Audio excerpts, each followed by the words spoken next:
Hello, Put Me in Coaching family. I hope everyone had a great couple of weeks. My internet service was terrible in Hawaii, so I wasn't able to go live, but we are back. Happy to be back. Happy to be with you and talking about the Big Mo. So I read this in the leadership book that I've been studying, and a lot of things kind of led up to talking about the Big Mo. And the Big Mo is the momentum, right? We are all looking for momentum when it comes to reaching our goals, because once we can get that momentum started, we're good to go. However, what happens a lot of times is, like, think about putting a bag of popcorn in the microwave and you press start and then nothing happens, right? For about 2 minutes ish. But then all of a sudden, it starts to pop and pop and pop and pop, right? And then it's like a chain reaction. But what happens if during those 2 minutes you were to stop it every couple of seconds? Would it ever build up the momentum to pop the entire bag? No, we'd be starting and stopping forever. Okay, so when we talk about the big momentum, okay, this came up. One, I was reading that chapter in the book, but two, I went on a tour while I was in Hawaii and we toured the Volcano National Park. And it just so happens that right now they're in the middle of an eruption. And I think Laura had mentioned this because she just got back from Hawaii like a month ago. And they're in the middle of an eruption. But what you would think is an eruption is kind of what I understood it was one and done, right? It erupts and then you're done. But really, what happens is if it's the same spot that's continuing to erupt, they call them episodes, but it's all just one eruption. So this particular volcano has been erupting since December, but it starts and stops and starts and stops. But each episode you can kind of look at as a mini eruption. And if you watch, it kind of starts and it'll bubble and it'll kind of go. And then all of a sudden it comes to a head and it will really explode, right? And so that's that momentum we're talking about. And you can apply that in any area of your life, right?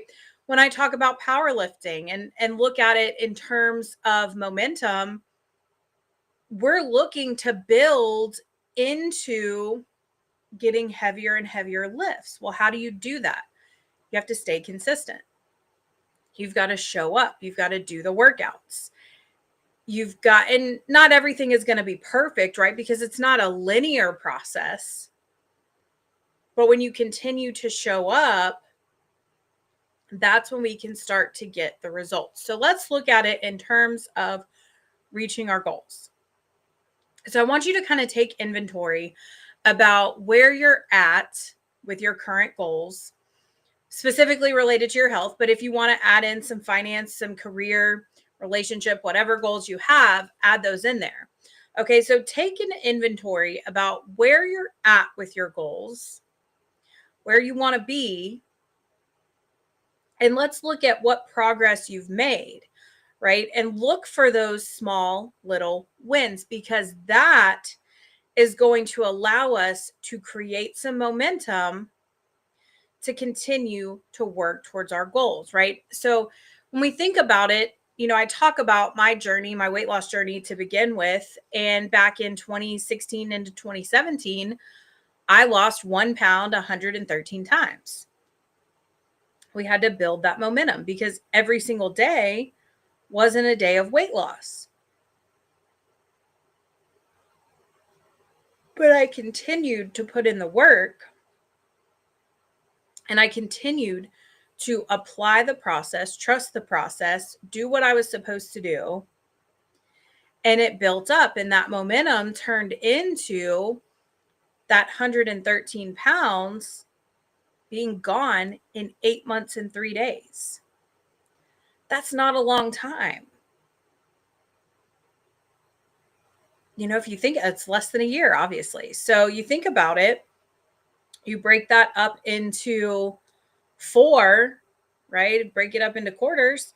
Well, guess what? You can be a quarter of the way through that with what we have left in this year, right? We've got about 6-7 weeks left in this year. 2 months. So when you think about momentum, it doesn't take much to build momentum.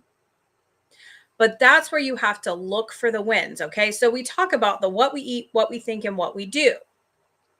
That's the 3 pillars. And then we've got the 7-step signature system. And the 6th step is tracking all wins, right? But we have to be tracking in order to track the wins, which is step 4. But we also have to opt in. You've got to do all 3. You got to do all 7, really. You got to change your behavior. You got to do all the steps, right? To be able to create that momentum. But what those steps are designed to do is create that momentum so that you can get where you need to go. So I want to read one part of this story here. Where is it? I thought I bookmarked it. Okay, yeah. All right. So applying the law of the Big Mo, right? So that's the law in the 21 Irrefutable Laws of Leadership, right? So motivation is a key factor in developing momentum. Okay, so what are you doing to get motivated, right? One could be showing up to these classes, right? That's part of getting motivated. That's why we do them on Sundays. It starts your week off right, right? But you have to go back to removing those bad habits, right? Remove the habits that aren't serving you, right? Is it binging Netflix that isn't serving you? Is it skipping workouts that isn't serving you? Right? What's causing you to start and then stop? Start and then stop. All right. And again, this topic popped up all over the place this last week, from Hawaii with the volcanoes to the powerlifting meet to the book to I was at a leadership event yesterday and really talking about understanding the why you're doing what you're doing. And it all comes back to that. We talk about that so much, but defining your why. Why is it that you have this goal? What is achieving this goal going to do for you? What is not achieving this goal going to do for you? And sometimes we have to look at it like that. What happens if I don't achieve this goal? What am I missing out on if I don't achieve this goal? What am I potentially losing out on if I don't reach this goal? Right? It could be something serious with your health, right? You might be putting your health in serious jeopardy if you don't reach your goal. It might be missed opportunities and experiences with your family, right? It might be missed opportunities and experiences that you just want to do, right? So when you're thinking about the momentum, right, you're celebrating your wins because that creates the momentum and continues to have that kind of that build, right? To be that bag of popcorn to where, boom, it's like it's second nature. Nobody's even asking you if you're staying on plan, if you're going to do your workouts, if you're going to eat on plan, right? No one's asking you because they just know that you are, right? I don't really drink alcohol, right? Maybe every now and then, but for the most part, I don't. So when I'm out with friends and they're all drinking, they know Carly's not ordering anything. They don't even question, right? And so these are things that they have to become second nature, but how do you create the momentum that you need, right? So it begins inside, right? So you've got to take responsibility for creating the motivation. What is it that gets you motivated? What is your why? And if your why is not strong enough, then every single obstacle will get in your way. You'll allow it to, right? You'll allow the stress. You'll allow the bad day. You'll allow the negative energy to get in your way because your why is not strong enough. Your why has to be so clear and so strong. And I know we say this over and over. So I want you to really take time to think about what is your why.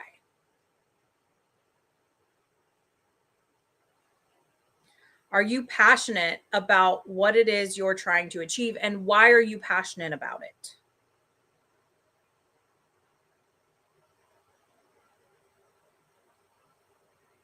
Really think about what is it that I want to accomplish and why?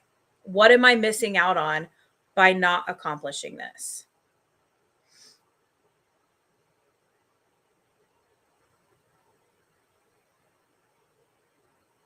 And then you've got to figure out what's going to motivate you,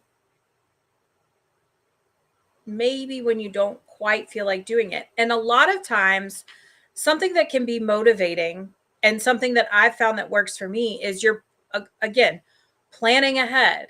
You plan, you don't go to bed without planning tomorrow, tonight. Because I promise you, and you can apply this to anything, business, career, relationships, whatever. You can apply this to anything. If you don't think about what you are going to do to add value to whatever area you're trying to enhance tomorrow, if you don't plan that out the night before, a million and one things are going to get in the way. A million and one things are going to come up. So maybe it is that you do need to do food prep, right? No one necessarily likes meal prepping. Some people do. I admire those people because I am not one of them, right? Maybe it's that you need to plan, hey, this is what I'm eating. This is when I'm eating. And I know some people have used the strategy of filling in their food log the night before for the next day, right? Because then it's already said and done. It's already written. So you might as well eat it because that's what you wrote down. And we're not going to lie to ourselves, right? You wouldn't lie to somebody else. Why would you lie to yourself?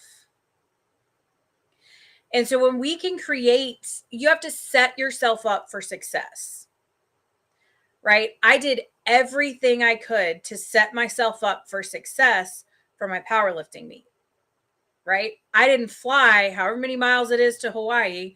I know it was a 12-hour flight. I didn't fly 12 hours to not reach my goals, right? So I trained at 11 o'clock at night sometimes. I trained at 4:30 in the morning sometimes. Whenever I could get to the gym around my schedule, that's when I went.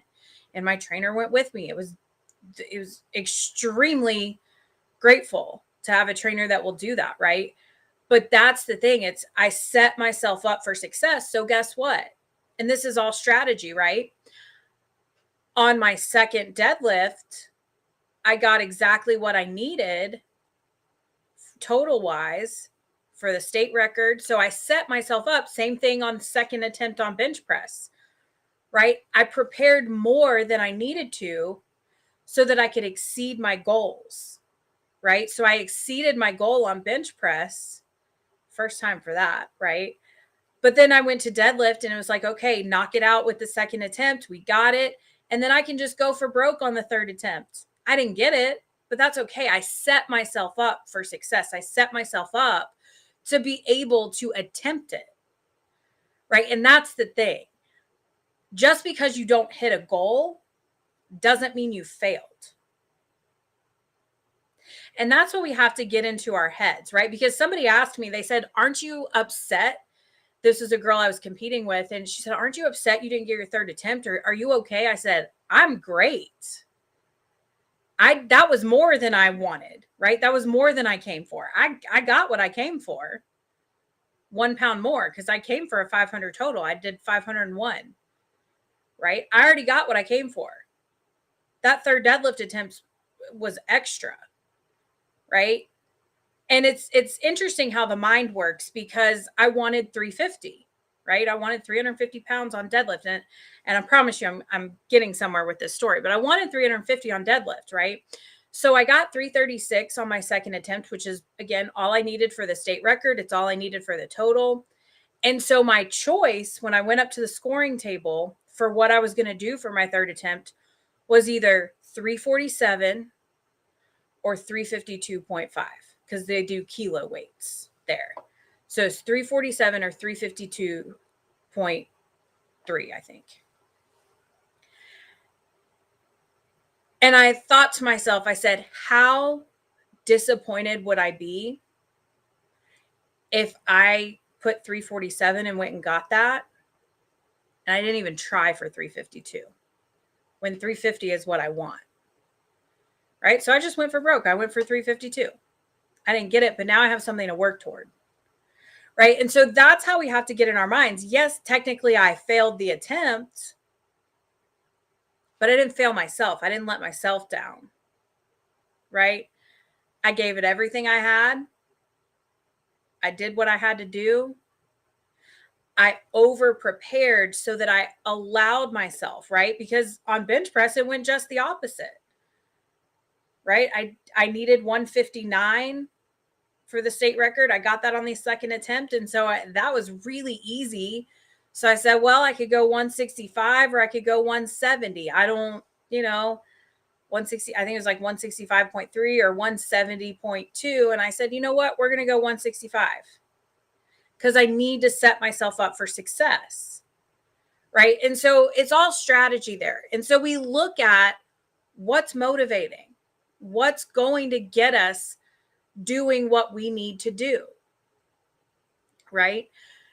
So I went in with a plan. Right. That was my plan. Okay. And that was planned out beforehand. Now I watched people not go in with a plan, and their meets didn't go as smoothly because they didn't have a plan and they were worried about what they were lifting between lifts. I didn't even have to really think about it because I went in with a plan. Okay. We have to treat our goals the same way. We have to take it to where we can specifically look at our goals, and all it is it's broken down into a smaller process. That's all a goal is. And I wrote that down somewhere, and let me see if I can find it really quickly. I don't know if I can find that. But a goal is simply just the plan, and it's broken down into smaller steps. Okay? And so we're thinking, when you think about what it is you need to do, how are you motivating yourself to do the one thing that you need to do tomorrow to start creating momentum to reach your goals? That's the only way you're going to get there. You've got to have the motivation to create the momentum to keep yourself going, right? And we have to discipline our disappointments along the way, right? So really understand, are you finding ways to celebrate your wins to keep yourself motivated, to keep the momentum going, right? And what is it that you need to remove? What do you need to stop doing? Do you need to stop ordering junk food or having junk food in the house? Do you need to stop getting so fancy with some of the things that you're eating because you're trying to recreate something, right? I've seen people do that. They try to recreate things that they like. And I'm not saying don't ever do that, but sometimes you just need to keep it simple. Break it down, right? Meat and vegetables. And then you're going to start to create the momentum. And then you're going to start to see the results. And then that's going to help you continue to roll the ball forward, right? We have to roll it that last little bit up the hill and over so that when it starts rolling down, you're all set, right? Then you're achieving goals left and right. But you've got to get that first little bit going. And when you can get that first little bit going and start celebrating your wins, and I promise you, that is where we fall off and we start and stop the microwave, right? Because we forget to celebrate the good things that we did and we start focusing on the bad things that we need to do better at. Instead of saying, hey, I did really great with this today. Let me see if I can do that again tomorrow. And then also clean up this part a little bit. So if you start changing the way you think about that, okay, I want to leave you with that. Okay. Start changing the way you think. And this is going back and tracking and highlighting everything that went right. Because if you start highlighting everything that went right, guess what? You're going to want to fill up that entire page with highlights. So that's going to create some momentum. That's going to create that behavior, because behavior that receives attention is behavior that's repeated. And so when we get into that start, stop, it's because we're giving too much attention to the behavior that we don't want to see, but we're giving attention to it. And so it's getting repeated. All right. So I want you to get very clear on your why between now and next week. Okay. And then I also want you to start highlighting again, because I know sometimes we drift and I'm sure most people are not doing that anymore. I want you to highlight everything that's been going right as we move into the next week. So with that, I will leave you with redefining your why and then start celebrating your wins and giving lots of attention to everything that is going right so that you can start to create some big momentum yourself. I'll see you back here next Sunday, 7 p.m. And in the meantime, I will see you on text messages or in the chat. I appreciate each and every one of you. And I look forward to supporting and cheering you on with your